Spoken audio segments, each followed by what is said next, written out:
Hi everyone, my name is Santosh Tripathi and today we are going to talk about one of the critical aspects of your IIT JEE preparation and it is also one of the most ignored ones. ठीक है, तो इस बात पे हम लोग आएंगे but थोड़ा घूमते हुए आएंगे, सीधे नहीं जा रहे हैं और पूरा वीडियो आप देखिएगा, आपको पूरा इसका आंसर भी मिलेगा और आपके बहुत इंपॉर्टेंट, बहुत काम की भी चीज होने वाली है। ठीक है, तो हम लोग शुरुआत कर रहे हैं थोड़ा बदलते हुए, है ना, इससे थोड़ा भटकते हुए, बट वाली बात यहीं पे है। What is the biggest reason a student love a teacher?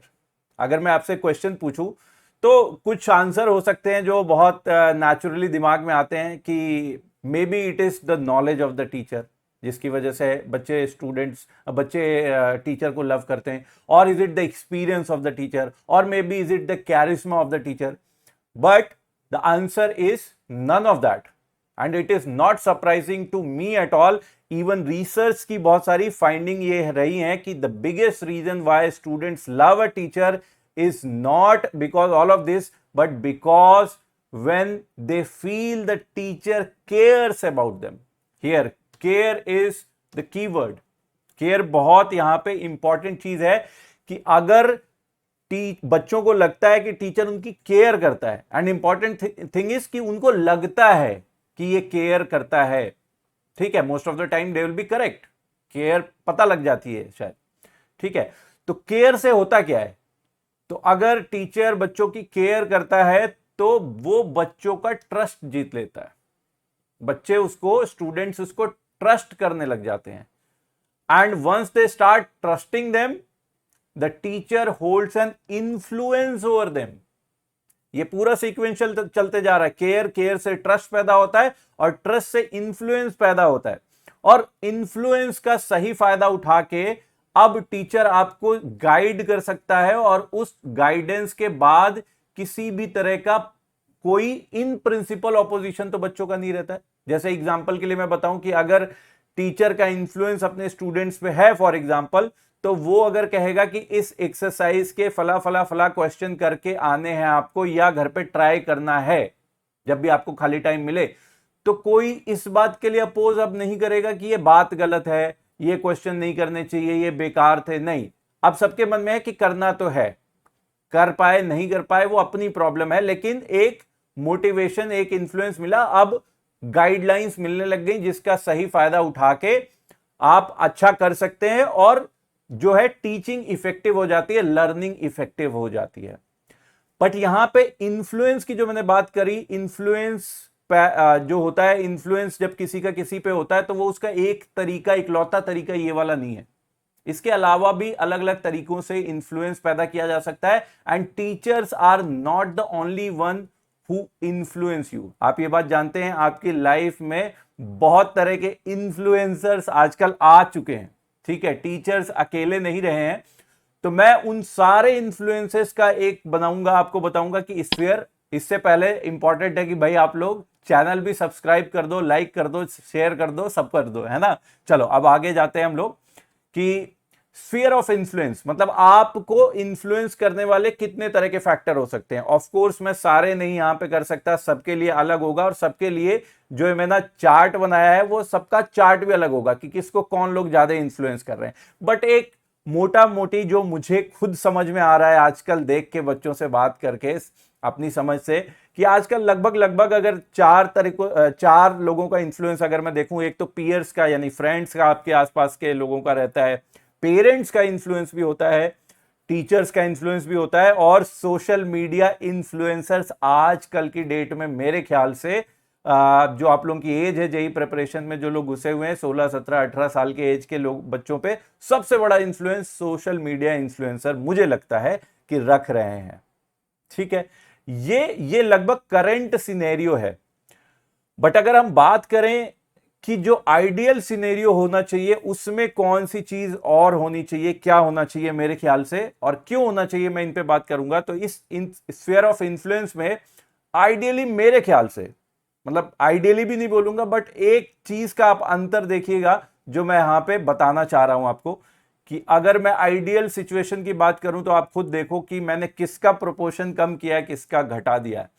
थोड़ा सा फ्रेंड्स का कम किया होगा, थोड़ा सा टीचर्स का बढ़ाया होगा, थोड़ा सा और सोशल मीडिया का लार्जली मैंने कहा कि कम करो इन्फ्लुएंस। और दूसरा सबसे इंपॉर्टेंट जो यहां पे मैं बात करने वाला हूं कि पेरेंट्स का इन्फ्लुएंस बढ़ाओ। पेरेंट्स का इन्फ्लुएंस क्यों बढ़ाओ? पेरेंट्स आपकी स्टडीज पे, आपकी पढ़ाई पे इन्फ्लुएंस क्यों रखना चाहिए? Because unlike all other parties in this sphere, आपके दोस्त, आपके टीचर, आपके सोशल मीडिया इन्फ्लुएंसर जिनसे इन्फ्लुएंस हो सकते हो, they might care about you, they might not care about you. आप पक्के से आप नहीं कह सकते कि वो आपकी उतनी केयर करते हैं। क्या आपको इसमें शक है कि आपके पेरेंट्स से ज्यादा केयर कोई और कर सकता है? कितना भी दिखा ले वो, कोई भी एजुकेशनल इंस्टीट्यूट कहे, कोई भी टीचर कहे, कुछ कोई भी सोशल मीडिया पे आपके भैया लोग कह रहे हो कि हम आपका बहुत केयर करते हैं और ऐसा ऐसा करो, आपको पता है यार वो क्यों केयर करते हैं। किसी को यहां से वहां ले जाके कूपन कोड बेचने, किसी को कुछ करना, you know all of that, but you still are influenced by them. बहुत सारी अलग अलग रीजन से आप इन्फ्लुएंस हो सकते हैं। उनमें से सबसे घटिया reason to be influenced is जब कोई ये दिखाए कि मैं इतने से इतना कमाता हूं, इतने से ये कर लिया, वो कर लिया। At least half of them are fake, है ना, इतना तो पक्की बात है। बट हम डाइग्रेस नहीं करते हैं टॉपिक पे, हम आते हैं पेरेंट्स पे कि आपकी पढ़ाई में पेरेंट्स क्यों इंपॉर्टेंट हैं और कैसे इंपॉर्टेंट है। पहली चीज तो उनका जो केयर है वो बिल्कुल प्योर है, वो आपको बिल्कुल प्योरली केयर करते हैं, उसमें कुछ भी आपसे इस तरह का फायदा नुकसान वाला इक्वेशन पे नहीं काम कर रहे। ठीक है। दूसरा, मैं एक आपको अपनी स्टोरी के थ्रू बताता हूं कि कैसे ये केयर, पेरेंट्स की केयर, आप लोग में से बहुत लोग सोच रहे होंगे कि हाँ ठीक है पेरेंट्स केयर करते हैं, बट हमारी जेई प्रिपरेशन में क्या कर लेंगे वो कौन से, मेरे को अगर ठीक है मान लो आपके पेरेंट्स, हो सकता है इन वेरी अनलाइकली सिचुएशन कि बहुत कम लोगों के पेरेंट्स ऐसे होंगे जो बैठ के ठीक है वो आपके सवाल भी बता दें या टीचर ही हो खुद।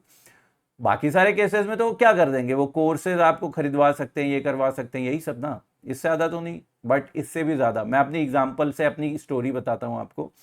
तो मैं क्लास 10th करने के बाद जब 11th में गया तो छोटी सी जगह पे मैं करता था स्कूलिंग, और वहाँ पे कोई आईटी जेई प्रिपरेशन तब कर नहीं रहा था, कुछ पता भी नहीं था। ठीक है। तो 11th चालू हुई, लेकिन फिर भी मैं थोड़ा सा फाइटर ऑफ सॉर्ट था कि अपनी जो स्कूल टेक्स्ट बुक की किताब होती है ना, उसके सबसे लास्ट में वो आईटी जेई के प्रीवियस ईयर के कुछ आए हुए क्वेश्चन होते हैं, डिफरेंट कॉम्पिटेटिव एग्जाम के क्वेश्चन होते हैं, और मैं ट्राई करता रहता था कुछ कुछ कि खुद से हो जाए। तो शुरू में थोड़ा दिन ठीक चला, लेकिन वो फिजिक्स में आते आते जो फ्रिक्शन चैप्टर आया तो मुझे याद है बिल्कुल एकदम तोते उड़ गए। फिजिक्स के लास्ट वाले क्वेश्चन जो वो देख लिए आईटी जेई के, वो सॉल्यूशन देख के भी नहीं समझ में आ रहा है कहाँ क्या ये स्टैटिक हो रहा है, कहाँ क्या लिमिटिंग हो रहा है, और उस तरह से पढ़ा तो था नहीं वहाँ, तो रट रट के पढ़ाई होती थी कि डेफिनेशन रटो। तो अब बहुत ही ज़्यादा परेशान और फ्रस्ट्रेट हो गया। एक दिन मैं घर पे बैठा पढ़ रहा था और मतलब फ्रस्ट्रेट होकर उठा के किताब पटक दी मैंने। ठीक है। और ये मेरे पापा देख रहे थे, और मेरे पापा खुद भी एक टीचर हैं, बट वो क्लास 10th तक का कुछ मैथ्स वगैरह पढ़ाते थे। बहुत फ्रस्ट्रेट हुए। जिस स्कूल में मैं पढ़ता था वहाँ के टीचर्स मेरे पापा के फ्रेंड थे, सब टीचर्स एक दूसरे को जानते थे, तो उस तरह से फ्रेंड्स थे। तो he could have gone to the teacher और बोल सकते थे कि यार इसको पढ़ा दो, ये वाली चीज़ में दिक्कत हो रही, बट ही न्यू कि जो उनसे हो सकता है वो तो वो कर ही रहे होंगे। ठीक है। अब वो करने का बात नहीं है। Then he sat with me, मेरे साथ बैठे कि क्या दिक्कत आ रही है तेरे को। अच्छा चल मैं पढ़ता हूँ। पुराने टाइम पे बहुत पहले उन्होंने अपना कॉलेज वॉलेज बीएससी वीएससी करी थी। ठीक है। तो वो मेरे साथ बैठे और बोले कि ठीक है किस तरह के क्या दिक्कत हो रही है। तो मैंने बताया कि ये फ्रिक्शन है, इसमें दिक्कत हो रही है। तो उन्होंने बैठ के खुद पढ़ाई करी 2-4 घंटे, फिर मुझे समझाने की कोशिश करी, कुछ चीज़ें बताई, बट वो बेसिक्स थे जो मुझे खुद आते थे। फिर उसके बाद जब मैंने अपनी प्रॉब्लम्स दिखाई कि ये प्रॉब्लम हो रही है, तो उस पर बैठे उनसे खुद भी नहीं हो रहा था। ठीक है। ऑब्वियसली इतना दिन ये सब चीज़ छोड़ने के बाद आसान तो नहीं है। तो उन्होंने भी यही बात बोली कि यार बहुत टफ है ये सब चीज़ें, है ना, बट हार मत मान, ये हो जाएंगी, मतलब छोड़ भी मत और हार भी मत मान। तो उससे क्या हो गया कि वो जो गुस्सा था, वो टेंशन था, जो फ्रस्ट्रेशन था, बहुत डिफ्यूज हो गया। मैं मतलब उसको नॉर्मल की तरह लेने लगा। ऐसा कोई जादुई चीज नहीं हो गई कि वो चीज मेरे को हो गई, वो कॉन्सेप्ट मेरे को आ गया, सवाल लगने लग गया, वो ऐसा कुछ जादू नहीं हुआ, कुछ भी नहीं हुआ।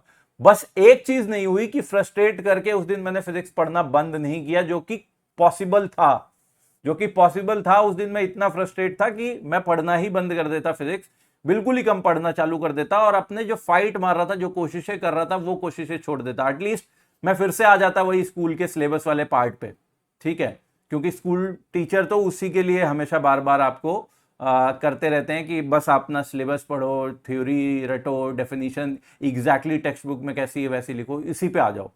तो मैं आ जाता, बट वो नहीं आया। क्यों? एक इंकरेजमेंट की वजह से। साथ में पापा बैठे मेरे को कुछ कुछ चीजें बताई और फिर उन्होंने भी यही कहा कि टफ तो है बट हार मत मान। साथ में बैठना इतना इंपॉर्टेंट हो गया। तो पेरेंट्स का इन्फ्लुएंस इस तरह से भी होता है कि आपके वो साथ बैठ सकते हैं, आपको बचपन से जानते हैं, आपके सबसे पहले टीचर आपके पेरेंट्स होते हैं। बचपन में जो भी चीजें आपने सीखी हैं सारी आपको लगभग पेरेंट्स ने सिखाई हैं। और जब शुरू में थे तब डिफरेंस टॉपर और नीचे वाले में कुछ ज्यादा था भी नहीं। मतलब पेरेंट्स ने तो ऑलमोस्ट, ज्यादातर पेरेंट्स ने तो ऑलमोस्ट ठीक ठीक काम किया होता बचपन में। The problem starts when they start surrendering this role of teaching their kids to professionals. जब वो टीचर्स को अपना सारा ये जिम्मेदारी ना थोप देते हैं। और आजकल ये बहुत हो रहा है। आजकल बहुत सारे पेरेंट्स ना, उनको लगता है कि हम अपने बच्चे के लिए बेस्ट कोर्सेज, महंगे से महंगे कोर्सेज खरीद के दे देंगे, then this is our only contribution. और उसके बाद एक बार पीटीएम में जाके बैठ लेंगे और नंबर अगर कम आए होंगे तो या तो इनको, बच्चे को डांट देंगे कि नंबर क्यों आया, या टीचर को बोल देंगे कि हमारे बच्चे के नंबर कैसे कम हो रहे हैं। केवल इतने से तो काम नहीं होगा, आपको थोड़ा डीपली जाना पड़ेगा। और लेकिन आपके लिए क्या इंपॉर्टेंट है कि वो जो कनेक्ट और कम्युनिकेशन का चैनल है अपने पेरेंट्स से, वो खत्म नहीं करना, उसको बढ़ाना है। और उस स्कोप में आप अगर सोशल मीडिया पे इन्फ्लुएंस होके किसी से, मान लो फॉर एग्जांपल बहुत होता है आजकल, सब देख रहा हूं कि आप लोगों को हो सकता है किसी प्रॉपर ऑफलाइन कोचिंग या किसी तरह की कोचिंग में आपके पेरेंट्स ने डाल रखा है, आप वहां जाते हो और फिर थोड़ा ही दिक्कत हुई वहां पे, पढ़ने समझ नहीं आ गया, फिर वो आप यूट्यूब पे उठा के पढ़ना चालू कर देते हो। अब इतने दिन से मैं देख रहा हूं तो ये मुझे पता है कि ये बच्चे फिर तुरंत ही सवाल नहीं लगे तो तुरंत उठा के कि अच्छा मुझे थ्योरी कम आती है, हमारे टीचर ने अच्छा नहीं पढ़ाया है, फिर तुरंत वो यूट्यूब पे किसी का आप देखने लग जाते हो थ्योरी। फिर उससे भी कुछ होता नहीं है। 99.9% केसेस में कुछ नहीं होता, बट आप पढ़ रहे होते हो। और पेरेंट्स को क्या बताओगे, मैं पढ़ रहा हूँ रात में 12-1 बजे तक, बट आपके पेरेंट्स आपके साथ बैठ के देखते ही नहीं है ना कि क्या पढ़ रहे हो। तो यहाँ पे पेरेंट्स की भी सॉर्ट ऑफ एक रिस्पॉन्सिबिलिटी है कि आप अगर देख रहे हो, अगर आप पेरेंट्स हो तो आपके लिए ये बात है कि आप उसके साथ बैठो, देखो कि अगर वो एक्सटर्नल रिसोर्सेज का यूज कर रहा है तो किस तरह के रिसोर्सेज हैं। बहुत बार आपको सीधा दिख जाएगा, इतनी दुनिया आपने देखी है, आपके बच्चे ने शायद नहीं देखी है, आपको समझ में आ जाएगा कि ये जिस तरह की पढ़ाई हो रही है बिल्कुल ही काम की नहीं है, ये बस समझ लो बच्चों को मनोरंजन करने के लिए हो रही है, टाइम पास करने के लिए हो रही है। उसको मजा तो आ रहा है लेकिन इससे कुछ नहीं सीखेगा। आपको समझ में आ जाएगी थोड़ी देर अगर आप बैठ के कुछ देखोगे, समझोगे कि किन रिसोर्सेज का यूज हो रहा है। तो ये बहुत बड़ा रिसोर्स है पेरेंट्स के साथ कम्युनिकेशन जो है, और उसका यूज कैसे करना है। तो उसमें मैं थोड़ा सा आपके लिए, पेरेंट्स के लिए कुछ क्या क्या चीज करनी है, वो 3 चीजें मैं आपको बताता हूं एक एक करके। सबसे पहले तो आपको केयर करनी है। केयर का मतलब क्या है? केयर का मतलब सिर्फ ये नहीं है कि आपने सबसे महंगे वाले कोर्स खरीद दिए, सबसे अच्छा वाला टीचर जो बच्चे ने बोल दिया, या जब उसने बोला कि आइसक्रीम खिला दो, ये केयर नहीं है। केयर ये भी है कि जब बच्चा, आप देखो, जब वो डाइवर्ट हो रहा है, जब वो कॉम्प्लेसेंट हो रहा है, आलसी हो रहा है, तो थोड़ी सी थपकी भी लगाओ। थपकी as in not physical, but थोड़ा सा पुश करो कि कुछ मेहनत करे। केयर ये भी होती है जब देखो कि दिन रात मेहनत करके बिल्कुल थका हुआ है, फटीग्ड हालत में है और अपने आप को एक्सेस झोंक रखा है बच्चे ने, और ये भी सही नहीं है, तो आप ये भी कहो कि अभी सो जा, रेस्ट कर ले, और इतना पढ़ने की जरूरत नहीं है, थोड़ा आराम से। ये भी केयर है।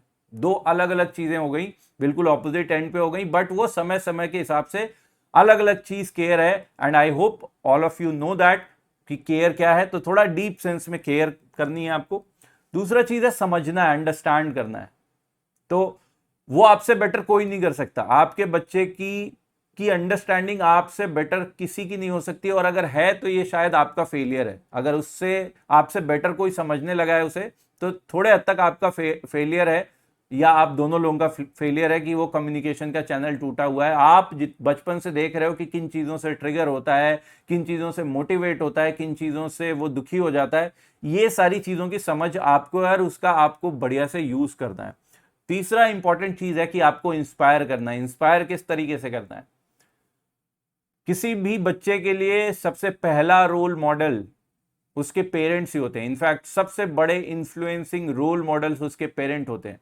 आप जो करते हैं, आपके जो वर्क एथिक हैं, आपकी जो कमिटमेंट अपने काम के लिए है, आप कितना टाइम देते हैं, ये बहुत सारी चीजें हैं जो इंस्पायर करती हैं आपके बच्चे को।